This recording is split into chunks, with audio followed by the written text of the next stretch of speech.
ایک بچہ آ گیا، یتیم بچہ. اس نے آ کے عرض کی حضور 3 گھر میں افراد ہیں، میں، میری بہن اور میری بیوہ ماں. والد حضور چلے گئے اور آج نا 3 دن ہو گئے روٹی کوئی نہیں کھائی. میں اس منظر کو بھی جانتا ہوں کہ جب یتیم گھر میں اکٹھے بیٹھے ہوتے ہیں اور پتہ ہوتا ہے ان کو کہ ہماری اماں کے پاس آج پیسے کوئی نہیں اور گھر میں روٹی بھی کوئی نہیں، تو پھر ان کو بھوک ہی نہیں لگتی. ہاں نہیں لگتی. اماں پوچھتی ہے پتر روٹی کھانی ہے؟ نہیں میں تو سویرے جو کھایا تھا وہ ہضم ہی نہیں ہوا. اماں جی شاہی کوئی نہیں. یہ پردے اس طرح کر کے بچائے جاتے ہیں. ایک دوسرے کو تسلیاں دینا، ایک دوسرے سے پیار کا بڑھ جانا، ایک دوسرے کے لیے جذبات اور طرح کے بن جانا حکمت الہی کے تقاضے ہوتے.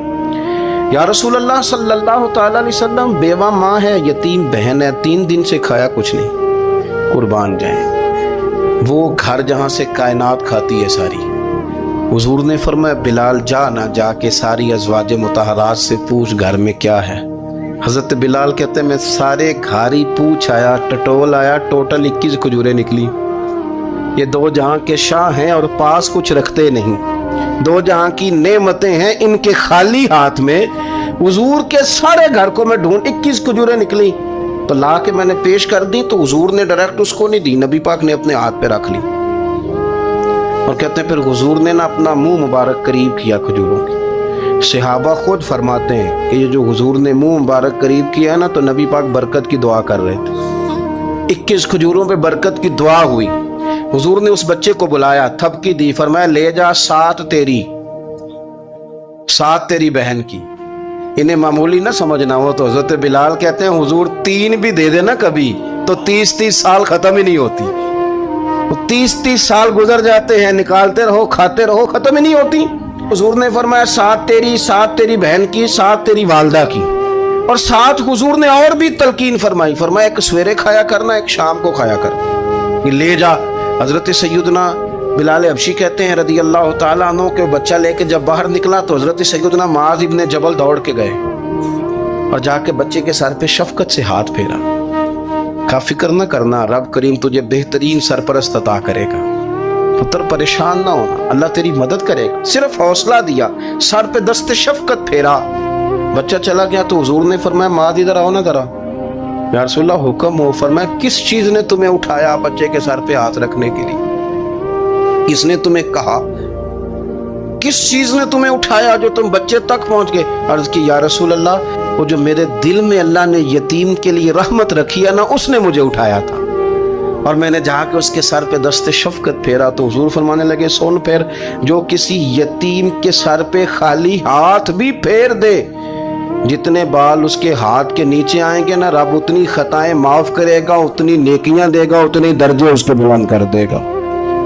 خالی دست شفقت ہی پھیر دے. دینا دلانا تو بعد کی بات ہے، اس کا خیال رکھنا. تو یہ جو ہمارے مدارس ہیں نا، ان میں اکثر بچے غریب ہوتے ہیں، لیکن کچھ بچے تگڑے گھروں کے بھی ہوتے ہیں، مالدار گھروں کے بھی ہوتے ہیں. اس میں اگر کوئی ایسا بچہ آ بھی جاتا ہے نا جو یتیم ہے، کمزور ہے، تو اپنے آپ کو محسوس نہیں کرتا کمزور، کیونکہ وہ یہ نہیں سمجھتا کہ میں یتیم خانے میں آیا ہوں. اس کے ذہن میں مائنڈ سیٹ یہ ہوتا ہے کہ میں مدرسے میں آیا ہوں اور میں پڑھنے کے لیے آیا ہوں. اور چونکہ وہ کچھ وزادار بچے، مالدار بچوں کے ساتھ وقت گزارتا ہے، اسی دسترخوان پہ بیٹھ کے کھاتا ہے، اسی کلاس میں سب کے ساتھ بیٹھ کے پڑھتا ہے، تو اس کی عزت نفس مجروح ہونے کی بجائے طاقت پکڑتی ہے. وہ برابری کی سطح پہ جب آتا ہے تو اسے محسوس ہوتا ہے کہ مجھے عزت دی جا رہی. اس لیے مدارس اسلامیہ میری نظر سب سے مضبوط جگہ ہیں جہاں مساکین کی، یتیموں کی، غریبوں کی صحیح معنوں میں کفالت بھی ہوتی ہے، تعلیم بھی ہوتی ہے، عزت بھی ہوتی ہے، تربیت بھی ہوتی ہے. میرے رسول کریم علیہ السلام بڑے انہماک کے ساتھ، بڑے توجہ کے ساتھ. اچھا ایک کام اور ہوتا ہے ہمارے ہاں، وہ کیا ہے؟ اگر کوئی یتیم مال چھوڑ گیا نا اس کا باپ، تو پھر تو بارے نہیں آ رہے ہیں اس کے. پھر تو اللہ خیر کرے کہ بہت سارے مل جائیں گے کفالت کرنے والے، بہت سارے ملیں گے دھیان رکھنے والے، بڑے سارے ملیں گے توجہ دینے والے. قرآن مجید نے فرما دیا ہے کہ جو یتیم کا مال کھاتا ہے وہ سمجھ لے کہ میں مال نہیں کھا رہا، میں آگ کھا رہا ہوں.